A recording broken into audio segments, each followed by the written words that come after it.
Hey, we are live. Welcome, everybody, to the Marketing Happy Hour. It's Friday, right? I'm Dr. Christopher Vogelman of Maximize Your Media and the Doctor's Coaching Group Life Beyond Practice. And with me is JohnPaduchak, JohnPaduchak.com, and Targeted Net Solutions is a digital agency.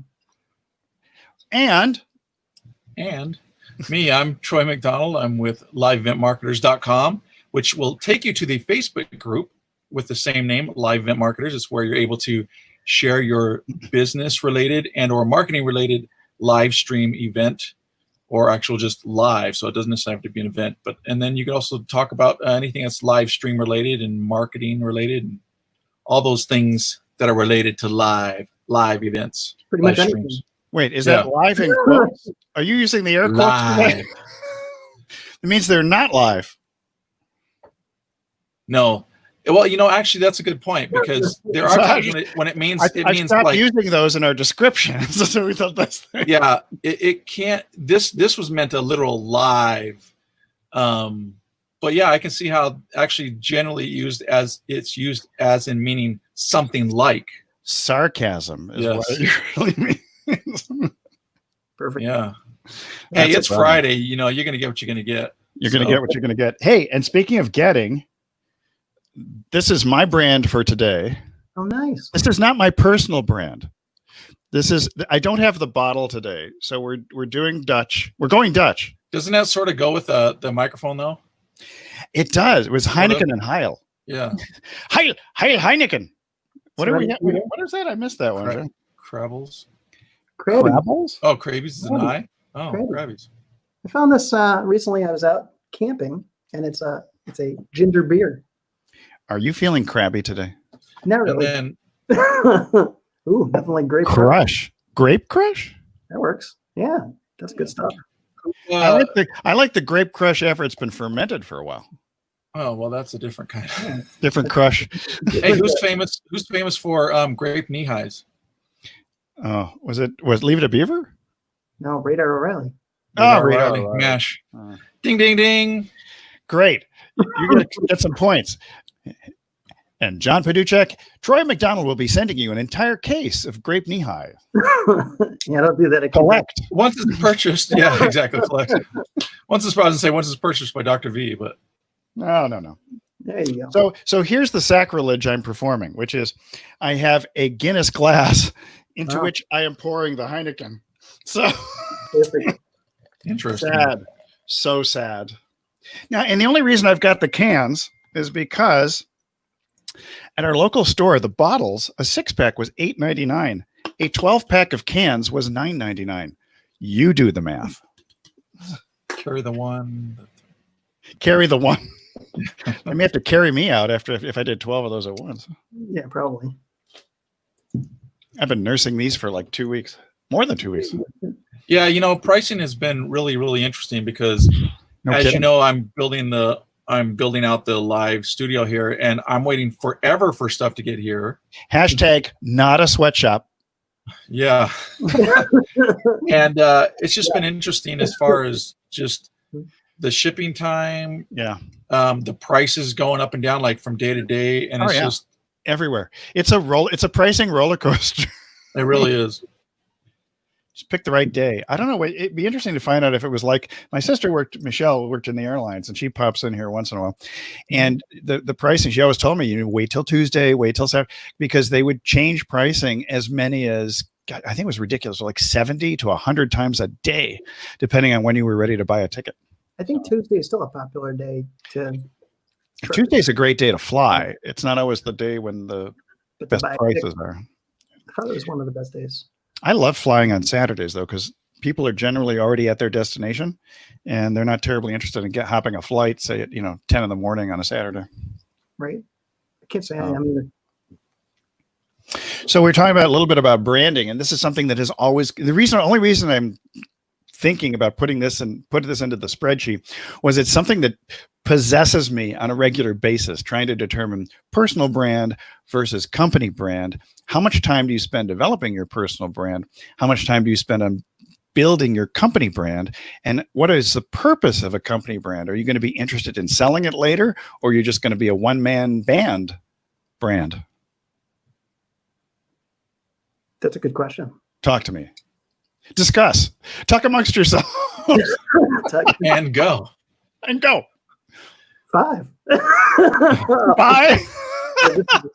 Well, so John, you're Yeah. John Paduchak on your personal page, John Paduchak on your Facebook professional page, and you have your agency. So how do you determine these things, and how do you sort them all apart when I'm struggling with my Heil? Yeah, I try to brand them all. I try to spend equal time branding them. Although you kind of figure when you brand your business, you're still branding yourself for the most part.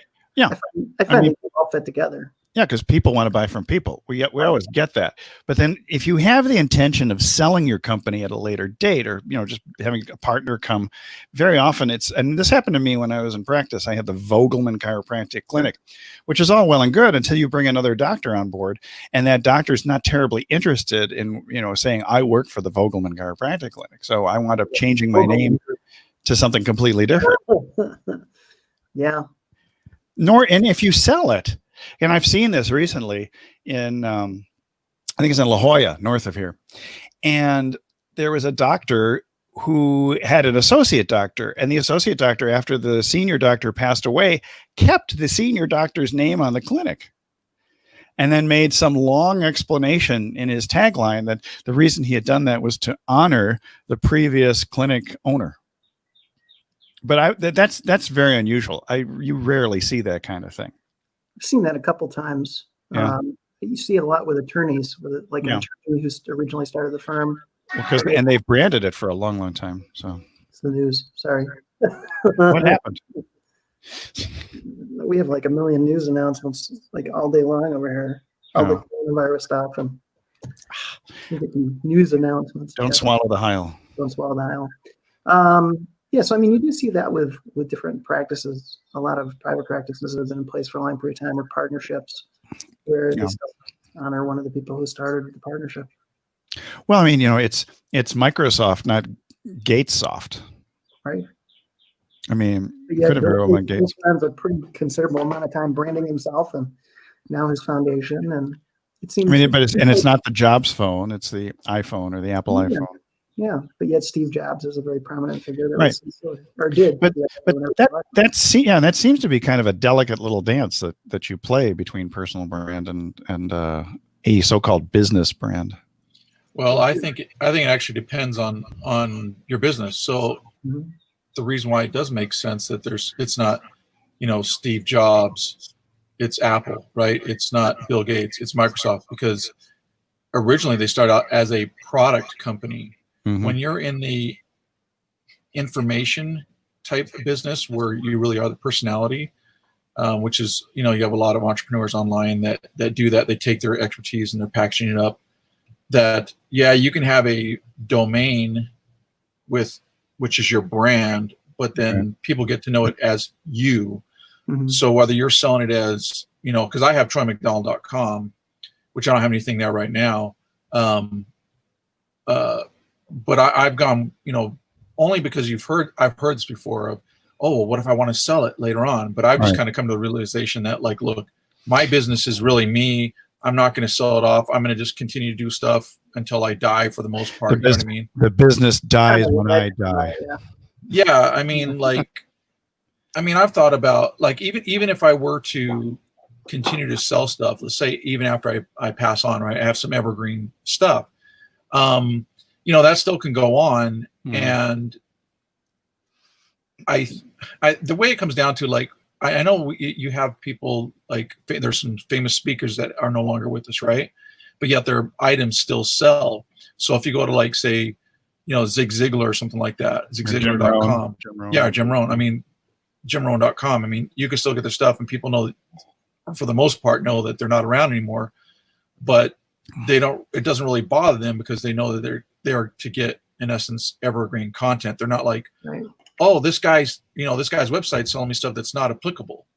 That kind of thing. So I don't know, personally, I've kind of gotten over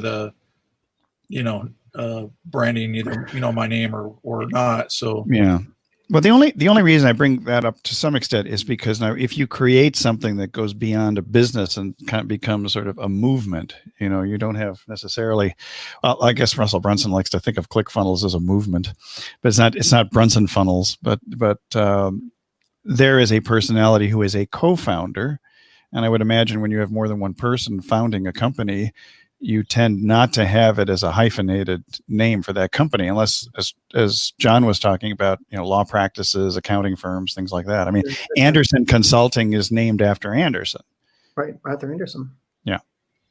But I still would look at ClickFunnels as it started out as a service, right? Well, it's SaaS, yeah. And then, Russell his nature is to get out and talk about it and, be the face of it, just like Steve Jobs, right? Yeah. But it was still Apple. So yeah. I think it's the same thing. I mean, So if Russell Brunson were to pass away, and even all the other partners or whoever's involved were to pass away as well, I mean, ClickFunnels still could go on. You know what I mean? And people I think you always need to have in those situations also some sort of a charismatic figure or somebody who's an amazing salesperson. That's actually an interesting point. Charisma. I've been thinking about that.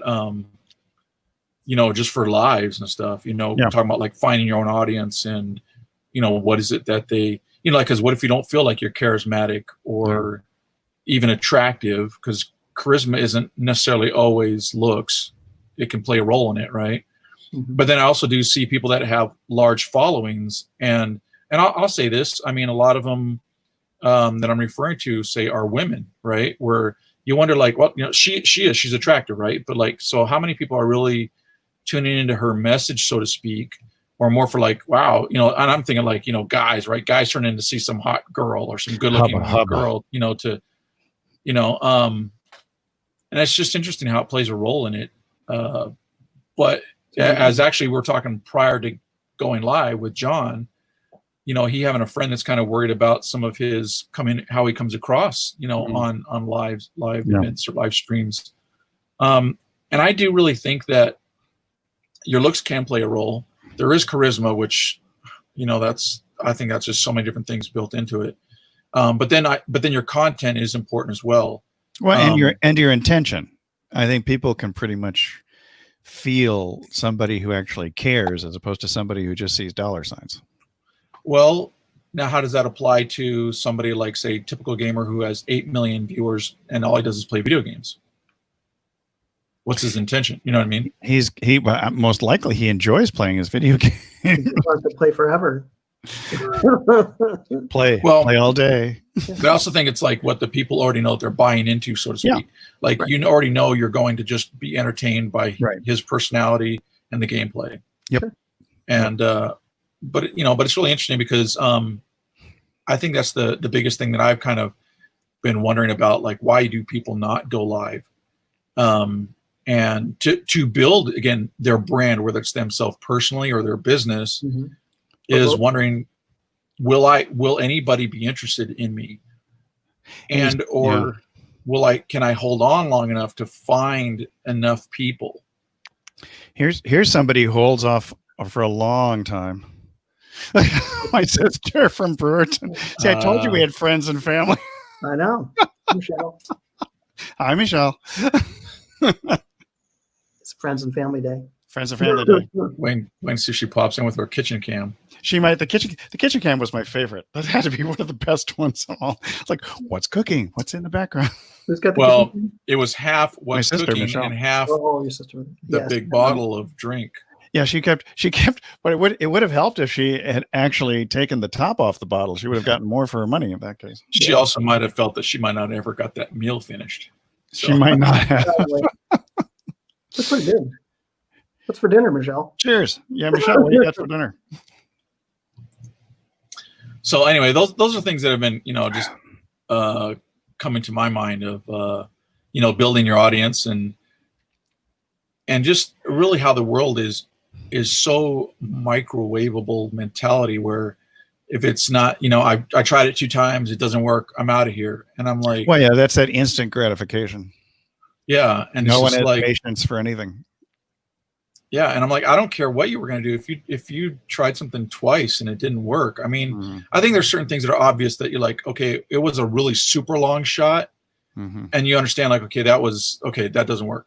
But if it's a proven thing that other people are using, and you try it a couple times and it doesn't work, then I would say that's more you than the actual thing. So in other words, like live broadcasting and that kind of stuff. So Right. I've gotten good at finding that mute button, That's good. even without my glasses on. Ooh. Of course, I could have ended the broadcast if I went the wrong direction. Sad. So speaking of live stuff, so these are my new in-ear monitors that have arrived. Ooh, what do we got in there? What, I would normally have these. Are these your new hearing aids? Yeah. Okay. No, these are what they call monitors. Ooh, they're monitors. And so this would normally like go back behind me, but I just didn't do that. But I'll be using that for when I do interviews with other people and stuff. Oh, here's your answer to your other question. What's cooking? I was wondering. Haddock, coleslaw, mac and cheese. Sounds good. Yeah, no kidding. Yummy. Hey, Oh, everything boy. goes on Friday. Yeah, this is Friday. I told you we go off the rails in 5, 4. Yeah, we're barely in. We're yeah. You should have been. And we're live. 3, 2, 1. And off the 3, rails 2, we 1. go. Who am I and why am I here? Actually, Admiral Stansfield was indeed here living in Coronado. He was Ross Perot's running mate way back when in 92. So apparently was a really nice guy, but much maligned. See how far away I can go off the rails? Yes. Mm-hmm. So I have on order, I have a new lighting setup. Are these LEDs? Yes, they are LEDs. Okay. And I'm going for a 2 setup system. Like right now, this is just really 1 right here. Oh. And that's actually a compact fluorescent. You're not doing 3? Well, no, because I thought I'm going to go with 2 if I do want to do the 3, which would be more like a shoulder or hair light type thing. Because I am going to have in the back, I'm going to have some colored lights. So we're going to see how well that does as far as separation. You're going to make it look like you're broadcasting from the club. Well, the thing is, like, if you think about it, like I've already shown. Let me see if I can get a little bit of. Well, I saw some sneak peeks. Ball? Something was yellow. I remember seeing. Yeah, Ooh. This is something non-yellow. Oh yeah. Hey, the kids are out of the sweatshop. That's my Centipede arcade game, and this one over here is. Look at that. Ooh. There's the Ooh. Pac-Man. Oh man, no sheet. So so anyway, so I'll have some lights back behind them. So I mean, I'm just creating like a fun vibe, even though it's going to be business related and stuff. But I'm also like about play hard and work hard, and that's kind of like my should always be fun. It's my motto. Yeah.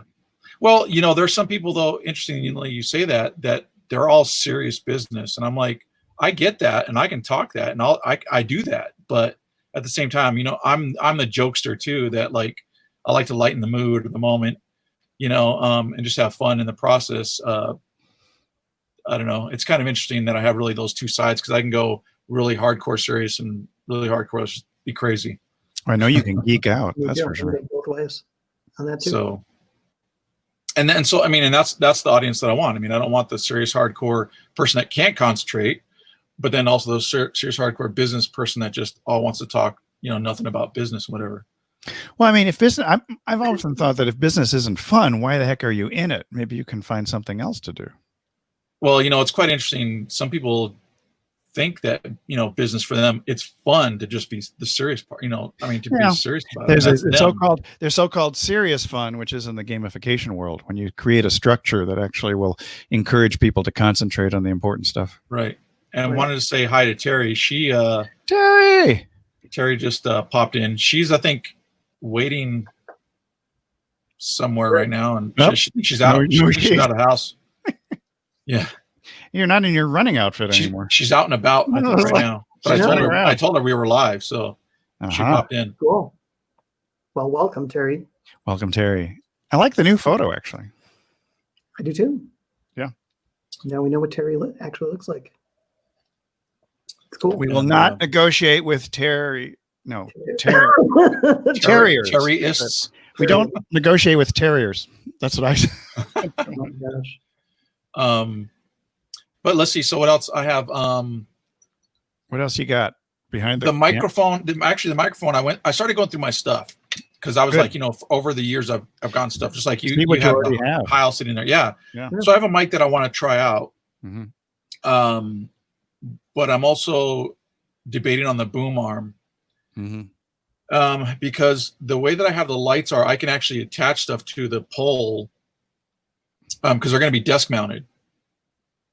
So when I rise the desk or lower it, or raise or lower it is going to be the way we see it. So the lights will always in essence be, they'll always be in the same spot. So you're like a galloping horse. You lay an object down. You don't lie the object down. Hey, you know what? Tomato, and whatever comes out is what you're going to get. That's what I say. Salsa. Yeah. Salsa. Actually, I'm hungry, so don't start that now. Oh, hang on. I'll be right back. The founder of Mama Mae's Kitchen is downstairs calling for me. I'll be right back. Oh, he's in trouble because she's yelling for him. If she's making salsa. Yes, that's probably what he probably has food. Well, it's what I find funny every time that we go live. Right before that, he's always got his mouth stuffed full of food. I know, it's lunchtime for him, dinner time for me. Well, actually, if you think about it, it's actually 2 o'clock for him. That'd be a later lunch. It is a late lunch because I have a broadcast on Fridays at 1. So from 1 to 2, I'm on the first one, and I go on the next one, and I was like, I have to do the liquid lunch if I'm not careful. I do late lunch myself. Like an executive with his 3 martini lunch.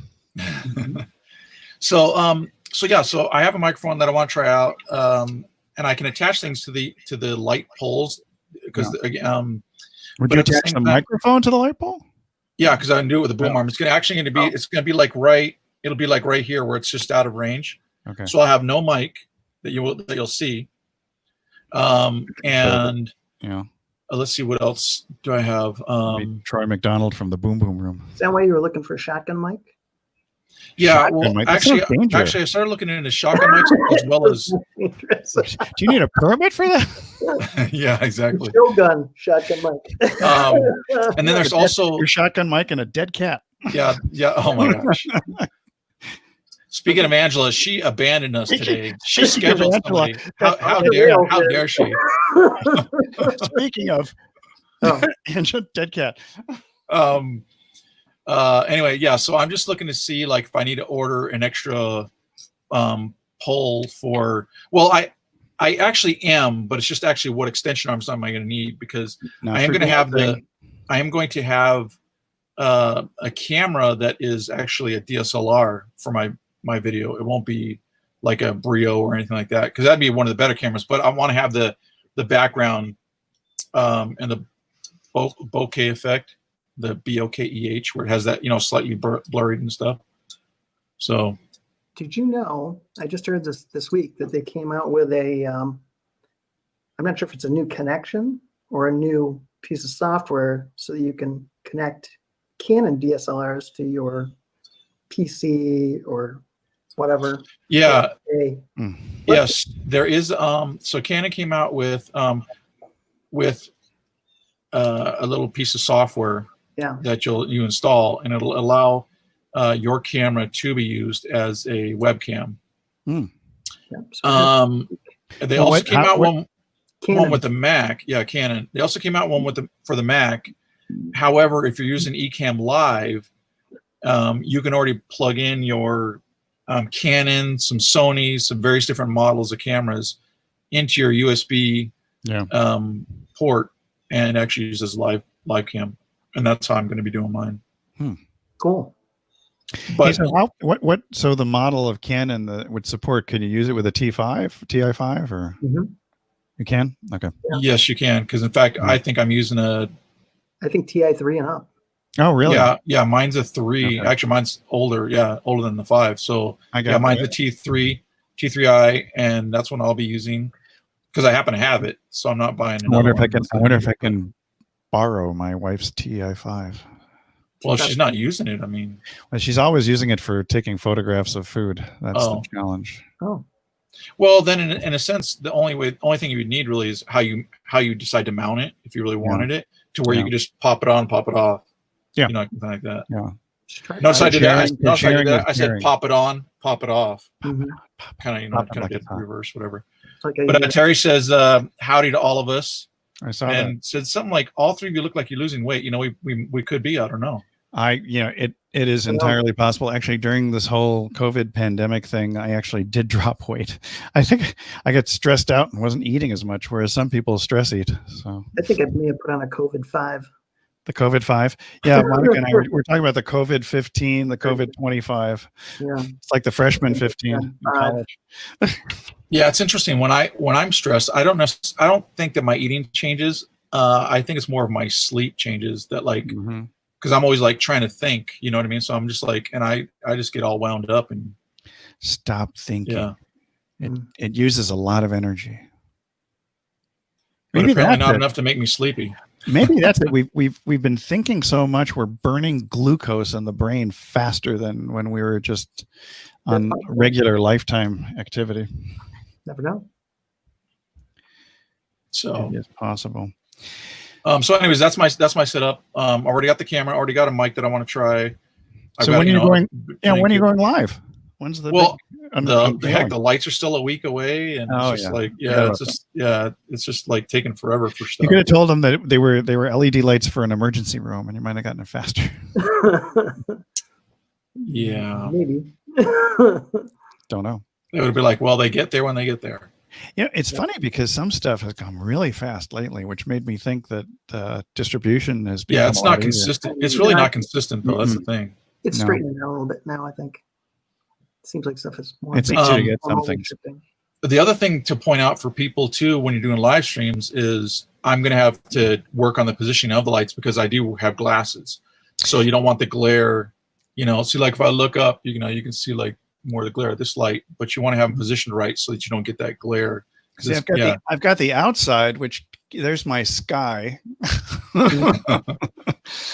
But I have noticed people. There's certain people I've noticed, especially in TV interviews, who have the ring lights, and you see the ring lights. Yeah. My favorite is Eric Louvier when he did his shots. Have you ever noticed his website shots? You can see the studio lights and you see the studio lights. Yeah. Sorry, Eric. Yeah, he's popped in periodically. Yeah. Well, it's all about placing the lights in the correct position. Most people would never even notice half of it. What if you just swallow a light and turn it on? Wife cam. Eggs. Oh yeah. Hang on one moment. I'll be right back. Everybody. Hey, is anybody going to interrupt you, Troy? I'm gonna say I'm gonna do my leave and come back in a few minutes, and after he comes back, I'll do it. I'll be flying solo. That's right. So low that you can't detect me. So it's just interesting, looking into all the different things. I mean, there's and then also the space that you have. So I wanted to have, again, not only for spacing, but on my rising desk, so that I can they're in the same spot at the same time. Oh yeah, for sure. You're lovely. Good thing you guys don't have me in the small box zone right now. I could put you in the box. Yes, you could. Nobody puts Troy in a box. Nobody puts Troy in a box. It's like a penalty box. Penalty box. Nope. There. That's just me. Ooh, solo. Nope. Come on. Oh, come on. There we go. No, you still didn't even get it. Where was the other one? Oh, that there one. You go. That's the one. Check out the staircase. Yeah, it's just like John's place has a lovely staircase. Yeah, look at my staircase. I'm back. Wait, where'd it go? There it is. Sorry. It's going to make me less noticeable. Just shrink me down. I blame the Heineken in the Guinness glass. That's it. I've lost control of the controls. It's a typical Friday here in our house. Everybody running around doing their things. It's Tipsy Friday here in our house. Perfect. Hey, so what else is on the horizon? So you think in 2 weeks you'll be ready, Troy? Maybe pull back the sheet, or we can back the sheet, or do you want to always keep the sheet? Actually, no. Then you should auction it off for charity. Actually, this sheet does really good for sound deadening. Yeah, and I think I'm actually going to move it. It won't be in the video, but it's going to be over here on the side. So it'll you could just swing the camera periodically to take a look at the sheet and see if it's still there. Let me remind you of my sheet. I think Let me I'll. remind you. You'll be Let me like remind you how Linus- much you'll sheet be I like actually Linus have. and Charlie Brown and his blankie. Come on, look at the sheet. Signatore. This is what Signature got sheet. me here. The sheet right here. We might want to call this the drunk cam at the rate this is going, because No, I was this way before I even poured my glass. I know. But I mean, we already know you, Dr. V, but then alcohol, the mix, you know what I mean? It's like, It just makes me louder and prouder. Yeah, I'm gonna do that, I guess. So what's on your agenda, John? Are you revamping your studio? You're going to paint the stairs or Revamping is my or the RV? RVamping. Yeah, RV. revamping my studio is on the horizon at some point. I've got a lot more. I've got probably a 12 by 14 foot room in my basement that I'm re-renovating. Wow. Different things on the different walls and stuff. That's my plan for a studio. he's re-renovating, so that means It was previously renovated with lovely I have dark an wood. office down there. Yeah. So Did what you have happened dark is- wood paneling down there? No. 70s style? No. No, definitely no. No. So what happened is I originally built an office down there. They've got like a big banker's desk, big long credenza on one side of the room. It's a really nice, almost professional looking office that I'm just going to redo into like a bit of a studio. Try to get a nice little table, a couple of Do chairs. you have one of those nice metal desks from the 1950s or no? that way like It 4,000 actually pounds. is one. And it's not like Oh a my God. metal desk, but it's like a really nice banker's desk. It's a slate banker's desk. top. It almost killed me bringing it into the house because it's I like see. a real full table slate top. It's an amazing desk. Well, the It is interesting from around thing, the 70s. buying any of the stuff, not only is there the shipping, but everything's, I mean, at least depending on what you're getting, anywhere from like $10 to $15, like above what it normally is. And then you add all your things, say you're getting about 10 things, you're going to pay $100 to $150, if not more, depending on what you're getting for that setup of items. It's pretty interesting because I mean everybody is grabbing all the live streaming type stuff. I did notice that IKEA prices have not really gone up. So there's a shout out to our Swedish friends. Yeah, we got one right here locally to us too. Not too far away. Yeah, we have one here as well. I get it's like Tinker Toy time around the house when another piece arrives here. I don't have a piece of IKEA furniture in my house. Oh, we have a bunch. I take it back. I have a couple chairs. We have repurposed things from IKEA to make them look extra snazzy. Speaking of putting things together, so the rising desk thing, it was really funny because like the first and second little pictures that they show you, and then use the A screws, and from here, and you with the B hex hex nuts here and whatever it is, Yeah. The first two were fine, but then the whole rest of them were like downhill from there, and it's like figure it out yourself. Good luck. There's a little shamrock that they include in each package. Yeah, exactly. so apparently, Q&A like looked at, okay, we're looking good. All right, ship it. Just ship it. And I'm like, all righty. We can deal with the printer later. How wide is your standing desk? I think good it's question. 30. 36? No. So 48. I'm sorry, it's 48 inches wow. long. I looked at one of those 47 or 48 ones, and what I recognized was it would not fit on this desk. It would fit on the desk going up, but if it would rise, it would take the cabinets on both sides with it and going up. So the best I could do is probably one of those 36-inch ones because it fits in the slot where the window is. Narrower ones than that? What's that? They have narrower ones than that, though, right? Well, there's 36. I saw. Dr. V, he just said rising desk, but there's a difference. You're talking about the add-on one that you put on top. Yeah, right? no, I have to do the add-on one because I've got a yeah. giant built-in desk with a 1/4-inch ledge, which doesn't allow me to clamp anything onto anything. I would have to. Yeah, I like that idea. I think my regular desk is like 5 feet long. It's really long. It's like a really long office desk. Pretty much, I know like with the rising ones, they come in around like the 48 and 53 inches. So they have an add-on that you can put on a regular desk. Yeah, where it's the add-on ones are add-on you can put on top. I've seen them anywhere from $160 to maybe about $350, depending on what. But I looked at one. There was Veridesk. There was one was Flexi Spot or Flexi something. Yeah, Flexi Spot. That was really interesting. That's the one that I got. Flexi I like Spot. that one. Their design was pretty cool. So. Cool. But the ones that like this one here is electric. but the ones that you buy to add on, you just do kind of by hand. I'm just gonna crank it up. Raise it and lower it. Got two cranks. Get off my lawn unless you're coming in here to crank up my Stop deck. being cranky. It's better than a rowing machine. Don't be crabby. John's crabby and I'm cranky. No, I like that idea because when I used to do a lot of financial sales work, I was always standing and walking around and moving around. I mean, I still do. Whenever I'm on the phone, I'm always standing and walking and doing stuff.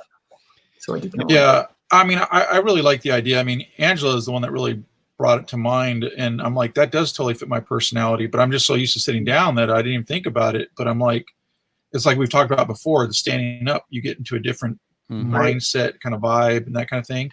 Well, that's the way I used to always teach when I did classes for doctors all across the U.S. and Canada, traveling like almost every 3 weekends a month.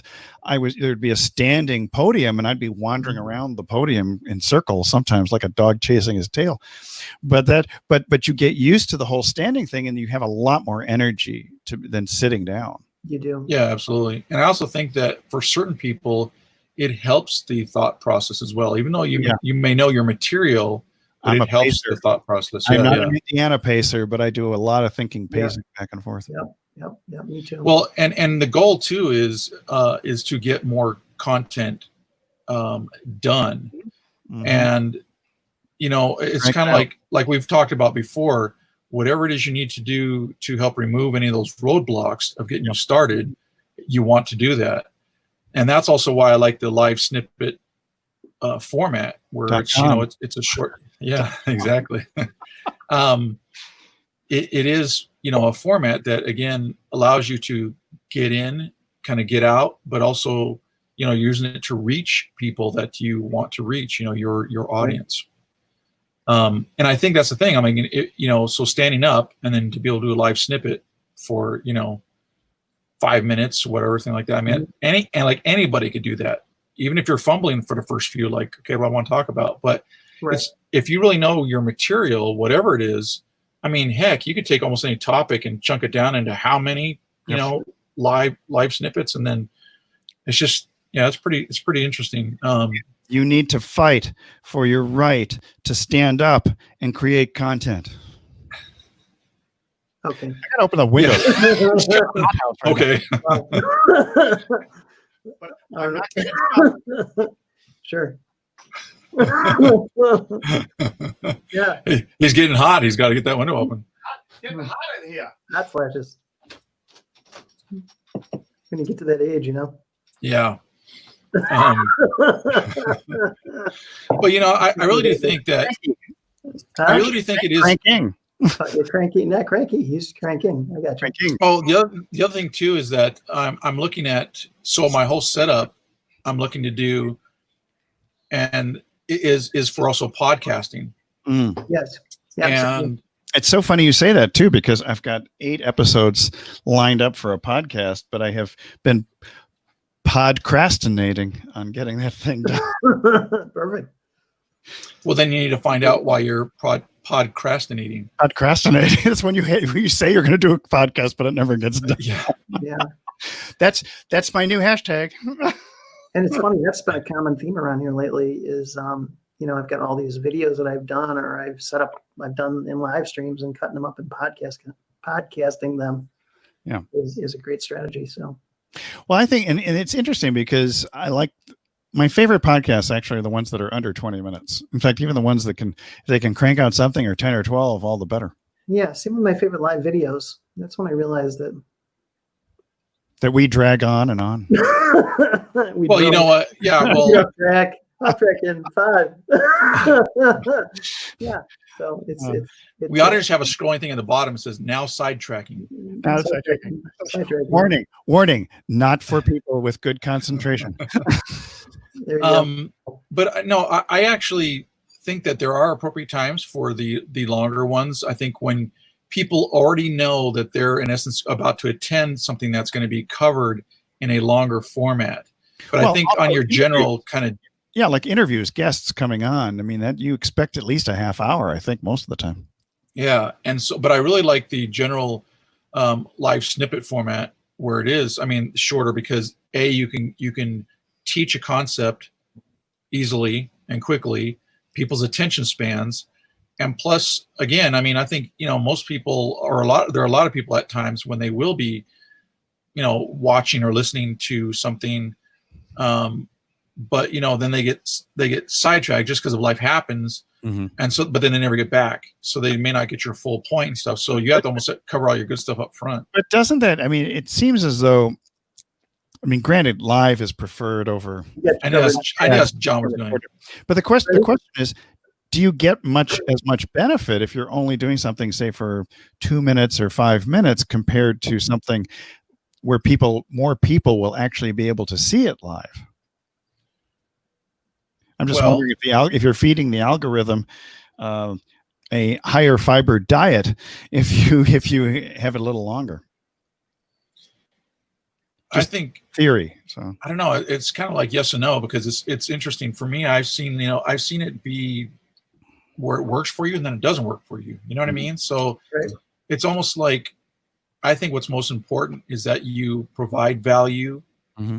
And if you can do that, I'd say in a live snippet format where it is short, and because it allows you just to get it done versus the podcrastinating or vidcrastinating, you know what I mean? Or live crastinating. Podcastinate, save America. And that kind of thing, because and that's the thing too with the way people are in general. They may know that you did something yesterday, but unless they and unless they're really interested in the topic, like they already know what it's going to be, they're not going to jump back to you. They're just going to be like, oh, such and so's on today, right? And they'll watch it. Boom, it's like a 5-minute live snippet. But and then you have a collection of those, so somebody can spend 20 minutes looking at 4 or 5 minute ones or 5 4-minute ones or whatever. Really concise. In sequence. Yeah, I mean, not to say you can't go through really good information in a longer format, but it does make it easier to partake in.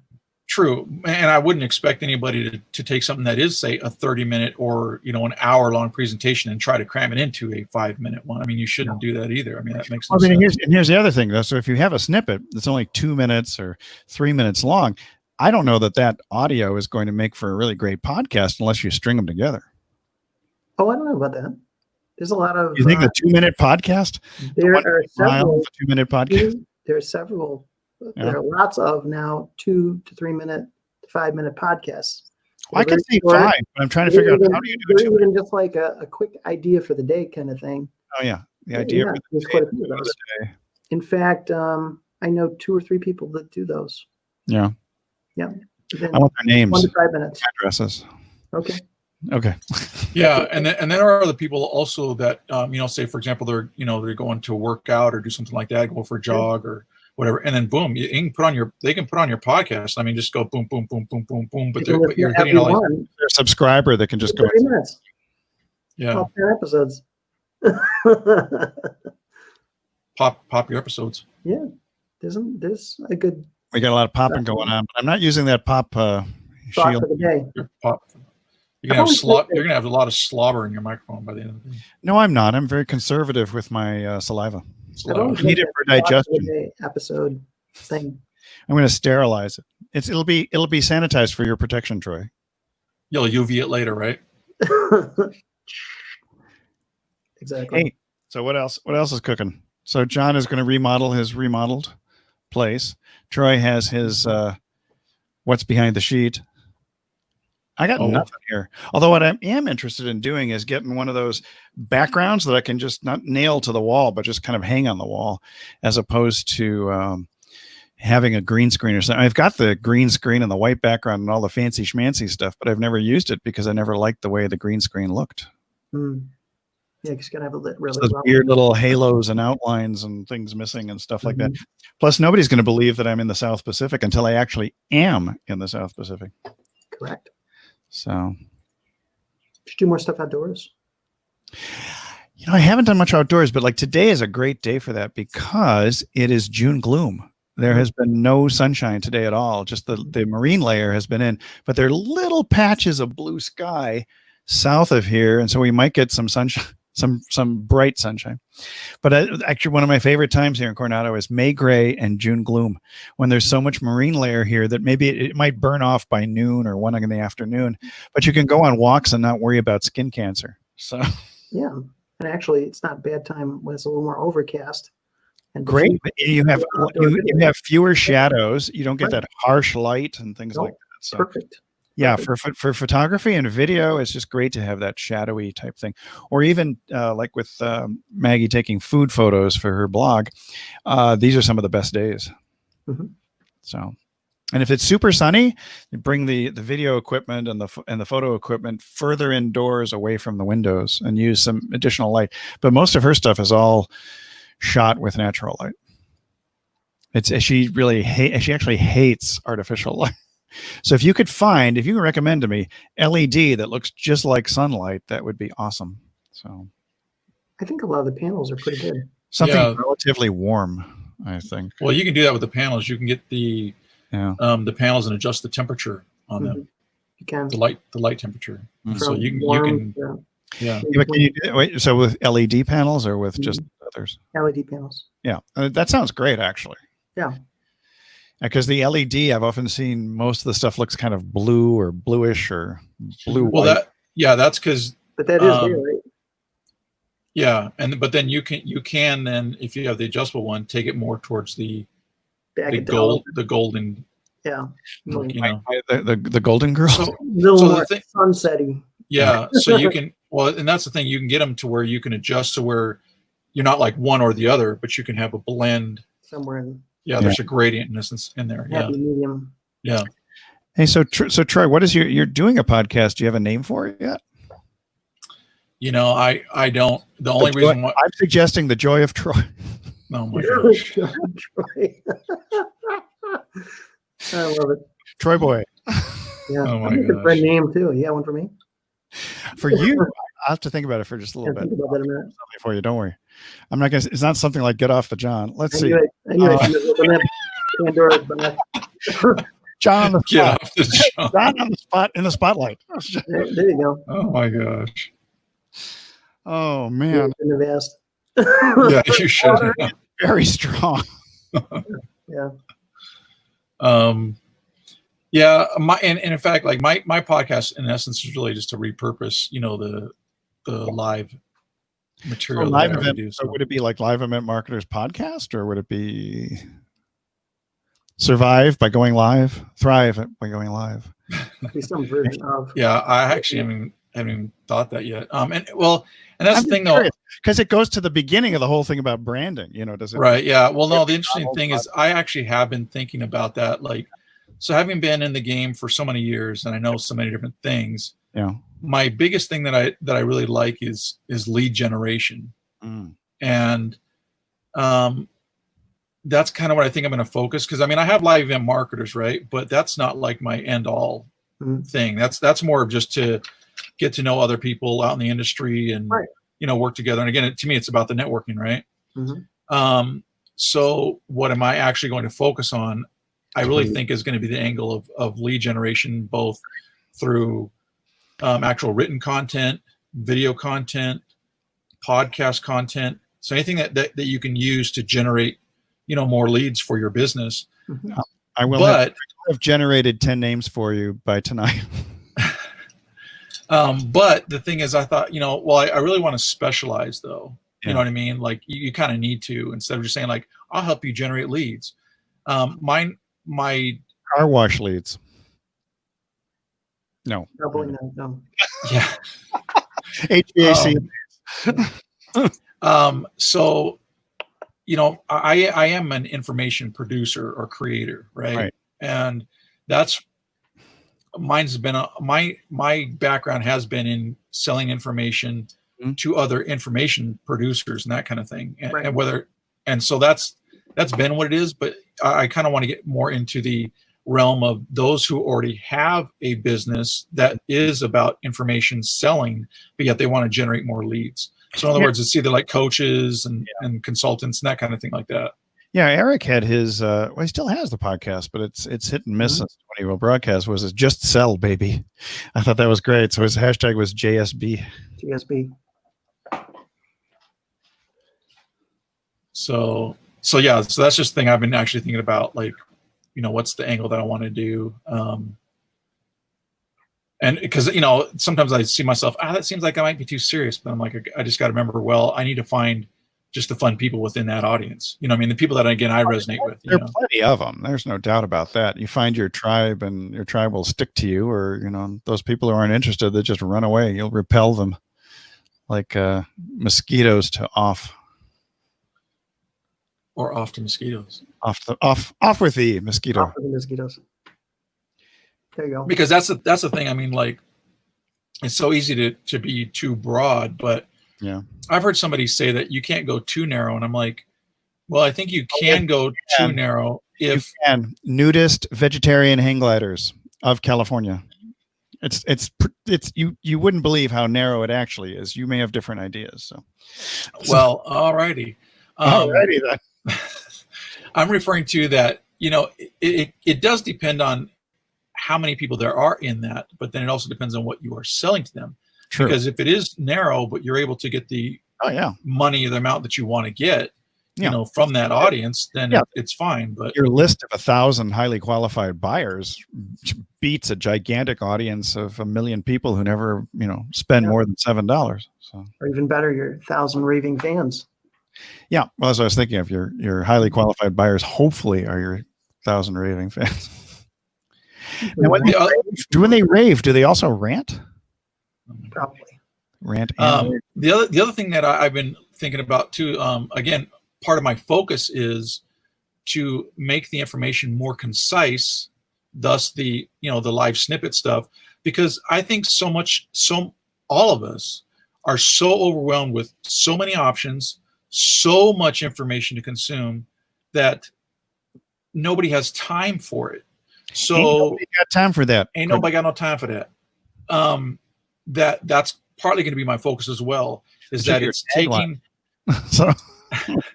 that taking my information or whatever particular point that I'm say in a course that they purchase, right? Right. That they are partly paying for, not that I will have, this is the way I'm kind of thinking about it, is there's going to be the concise, like, here's how it is, just plain and simple, to make it easy to digest and just get into play. There's always the people that just need that little lecture, or they need to have it more fleshed out just because that's where they are and stuff like that. Mm-hmm. So that'll be like an add-on, but like, here's your main manual, and here's for those people that want the other add-on stuff. Because I just see so many people get so many things and then never implement because it's so much overwhelm of so much information to go through. Right. Yeah, everybody's guilty of that one. There's so much stuff on my hard drive that has dust.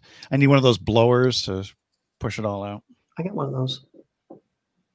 So that's part of my focus anyway. Yeah, being concise is great. I mean, it's almost like you can take a structure of having, like, your top 10 things you need to do, and you have little paragraphs and stuff, and people can understand it. You do your series of videos and others. And for those who want more in-depth, I mean, not quite hand-holding, but greater level of information and implementation, you can offshoot them into a membership group too. Right. Yeah. So those are all the things that I'm digesting. But again, they're the kind of the foundational parts of it that I'm I'm basing my things on. So digestion of info so that people can implement, because that's the thing. Like, I think so many people get with the shiny object stuff that happens. But if you give somebody something small that they can digest, and then, let me just start messing with it, versus like, well, I haven't even really got through the material, so I'm not going to start implementing the video now. Yeah. Implement this and then start it again, but not until you've done it. So right. I've been definitely looking a lot more at how people digest things and trying to incorporate that into my process for delivery too. Yeah, because I think the time, back in the day when we grew up, I mean, it was like, you'd get a book, right? Like a free for all. Well, I mean, like, when we grew up, right, it was like, if you want to learn something, you would typically go to the library, get a book, and kind of start learning. Or even back in the day, you would get like maybe some kind of kit, and you would really go through, and you'd really, like, we came from a different mindset where you wanted to learn something, you paid the price, and you did digest the material. You know what I mean? Like, you paid the price both in terms of your money and your time. Yes, literally. Yeah. But like nowadays, people are even the people that are successful and professional already, whatever, the world is just hits us from everywhere. So I want to then give material that is shorter or easier to digest and more succinct to the point kind of thing. But then there's also those who are going to be in a different space where they'll get that, but they just need that little extra. So I'll kind of have that. But it's really about helping people get results, because then that's the other thing, is that they want to come back to you understanding that, hey, this person or Troy provides stuff that I can digest, get done, and I am interested in this other area that relates to my business, and I know it's going to be something that I can actually do, and not, again, just be dustware, shelfware, didn't use wear kind of thing, Underwear. Everybody's very results oriented right now. Yeah. It's short and sweet. The Troy McDonald treat. We were just talking about that last night with webinars. It's like the webinars I love to hate. One of my friends calls it. Love to hate? Is that he just listens to hate on them and like take notes and stuff. It's pretty funny. But I think there's a lot of content like that now. If it's not succinct, we kind of really try to figure out how to make it succinct, or just don't listen, or just walk away and go find something else. So yeah, webinars are definitely an interesting format. You do get a lot of, well, I mean, it depends on the ones you're attending, right? But a lot of the information producers on how to make money online and how to market online, sure, they typically go through a lot of the their status, right? Who they are, how they got to be where they are, and all that kind of stuff like that. And their hero's journey or story. And I get that. But I think some of that stuff should be done ahead of time, before the webinar. Yeah. Document them before they come to the webinar. Yeah. I mean, could be. Again, you might have the just-in-time webinar, so maybe they just, saw it, boom, now they're on, 10 minutes later. So I get that, but I think, I don't know. For me, I'm going to be using webinars as part of my stuff. Me too. But they're going to be more of content and freebies for people to get to know, but they're going to be succinct in content. I mean, they could be like a 20-minute webinar, you know what I mean? Sure. But they'll be run, on an evergreen system. So, it's just me to help to, one, indoctrinate, two, to actually help provide value and just build, again, my audience. Because I mean, again, you always need leads, because you have your batch leads that comes in, a certain amount of those goes to the funnel, become, your 1,000 raving fans, this certain, batch of them. Then you got to go through another set, and that's just kind of consistently happens. Right. So, but just being succinct, and helping people out, not wasting people's time. We're like, okay, tell me where you're from. And like, that's like 5 minutes right there. And you're just like, okay, I really don't care where other people are from. Mm-hmm. And ain't nobody got no time for that. I know you're I want to find out where everybody's from. I know that you want to know where, like, I know you're letting people get on and all that kind of stuff like that. But, I don't know. I just think, what I'm saying, Dr. V, is that there's, I think where it gets to be annoying to where they do it too, like, let it go too long, because they're really trying to, like, last minute people get in, and I'm like, look, if you kind of can't respect, in essence, my time, even though, and on this, I guess if it's an evergreen thing, that's a separate thing. But I mean, like, say like a live, right? If you tell people, hey, come and tell my live, I'm gonna give my information, and it's never going to be repeated again. And let's just say it's not on Facebook, so people can just, I'm going to look at the replay anyway, or whatever. Yeah. But it's just interesting that I find people and the respect. I'm trying to remember who even said that. There was I don't know if the thing was Zig Ziglar or whatever, but they talk about, people respecting your time. If they don't respect your time, they don't respect you. Right. And I know some people can argue that, but at the same time, I don't know. I just really want to help the people that are there, that that, like, let's have a good time. Let's get through the information, etc. But, like, we don't need to waste time, in a sense. There's a certain bonding that comes with storytelling, and if you just rush straight through it, it's like asking somebody to marry you on the first date. Mm-hmm. So I think there's a certain warm up period. Now, whether you have to acknowledge everybody on the planet, you could just say, "Hey, how many people here are from Earth?" And that might take care of it. So, right. Troy raised his hand, which means I'm not. I'm not sure. Is that a trick question? Remember that green thing earlier we were talking about, John? I'm green actually, Is but that a trick question? you know, Oh. I actually agree with you, Dr. V. I just think that I go. There we go. I agree with you. I just will handle it like differently. I think that you do it according to your own particular inclination, flavor, and expectation, and you'll attract other people who say, "I ain't got no time for that." Yeah. No, I agree. I think I think story is definitely a big part and should be a part of setting up. Also, it also helps people. Let's just put it this way: instead of them, throwing them into a hot pot of water, or reverse it into a freezing, thing of water, right? You're slowly bringing them up to temperature through your story of why they need to do the thing that you're talking about, or how to implement it. So I think those things definitely. Yeah, but you're not talking about potential customers being boiled alive like frogs who never notice the temperature change. No, I said bringing them up to temperature. I didn't say boiling them. Oh, okay. I thought raising the temperature. I didn't know when it stopped. So that's Your floating frog story. Or no polar bear club for you either. Don't put your customers in a frozen lake.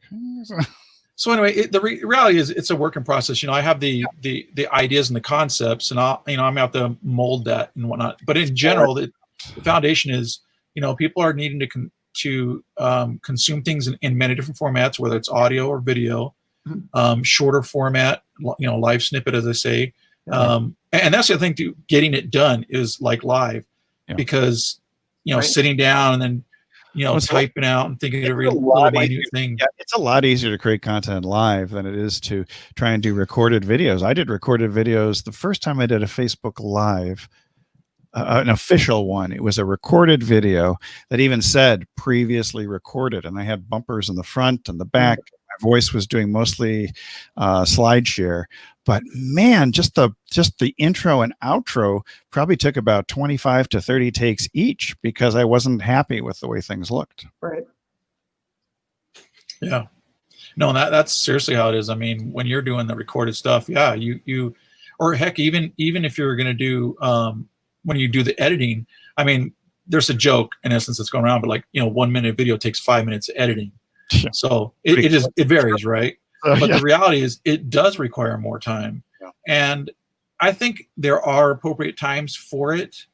But at the same time, I think more people could actually produce good content just by doing it live. Well, and just the sheer volume of good content. Yeah. The sun is coming out. Finally. It's good. The sun will come out tomorrow, they say. Apparently today is tomorrow. That's right. Positive. So we're at the top of the hour. We are already. Yeah. See? Any final thoughts? Having fun. Oh, we're past the top of the hour. We are. Yes, we are. We're past. Wow, we're 3 minutes past. Well, we appreciate you all showing up. All of you. Hope you've enjoyed this, gotten something out of it. Every one of you, thank you for joining us on the rails and off the rails. On the rails.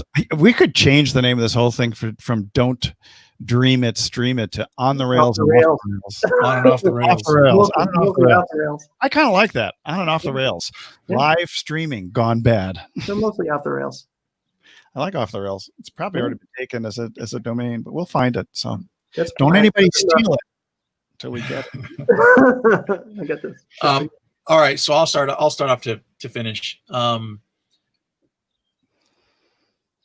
Oh man, where do I want to go with it though? We started with branding. You started with branding, and you went into your studio and your podcast. It's all about Well, it's just all about the life stuff, getting stuff out there and getting it done. And I really think that with your podcastinating. I'm a procrastinator and a glass clinker. Yeah, I'll say round one. Round one. Ding. It's just look at what you can do to eliminate things that are keeping you from getting things done. And I know for me, as I've been cleaning up this area, I get, what's in this box? And I tell my wife, because she's been helping me, and I'm like, I can't kind of do this. I just need to move it to another place and get around to those things later, right? Yeah. Because I can start going through boxes, and I know I need to go through certain boxes and whatever, but I just need to get things done as well. Because I am someone that can get sidetracked in certain things. And I think doing like we were talking about, filming yourself, non-live, actually can take more time because you are, oh, I could have done that one better, or the other thing, what, I should have said it like this, and that yeah, kind but of thing. also I think there's less energy when you're doing it recorded as opposed to live. I think I agree. You got a little more adrenaline, some expectation, wondering what's going to happen next. It's like the difference between performing in a movie and performing on Broadway. Yeah, no, I agree too. I think it does. So that's my kind of, takeaway in a sense, is really look at what you can do just to actually move forward and make things happen. Mm-hmm. And here's what I even say too, that some people, think that, I need to get it all done in a day for whatever it is, the end goal that you're trying to do. Yeah, you don't have do to something, batch everything in one day. Yeah. Well, my thing is get something done every day. Yeah. Even if you're not necessarily going to finish the whole thing in a day, but you'll find that those little things add up and make it something so that, if you don't finish in a day, you're not feeling all down on yourself, because some people are like, I didn't get that project thing done that I wanted. To where, but if you break it into the almost, a snippet, right? You're into snippets to where it's just bite-sized things. You'll be surprised at what you can get done. Yeah. Over a period of time versus waiting for everything to be perfect, or get it all done in one day. It's better to get it done, even if it's over, say, a 7-day period, than to go, oh, look, 7 days have passed and I haven't gotten anything done. So. What you thinking? Yeah. I'm glad we had kind of the conversation about, webinars being shorter and things being more concise. And it's something I've been thinking about a lot lately, how to make things more concise, more easy for people to learn, pick up, get the most of, get the best results from. And it's a great topic to kind of delve into deeper, I think, because more people want to consume things quickly, have worksheets and checklists and things that they can go through, and have support materials. And there's a lot of stuff that I think people are just not developing in the right way. I was listening to a friend the other day, and he's taken this course that I'm not going to name, but he said he went through a 45-minute webinar or a 45-minute seminar session. And he said, there's this one little piece in the middle, there was a person interviewing another person really poorly. He said, if I had missed this 3-minute section, this guy clicked this box, the whole 45 minutes was useless.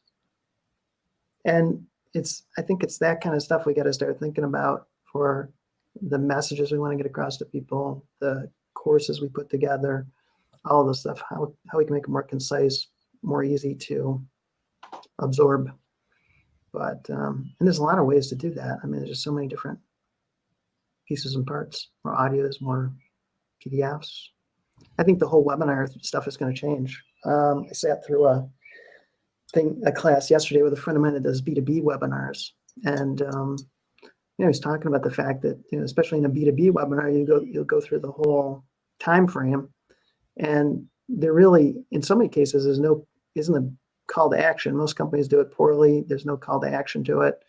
And he said, in a lot of B2B cases, your biggest call to action might be you want to be memorable. And then with the attention span most people have in a 45-minute webinar, they're probably going to remember 1 minute of it.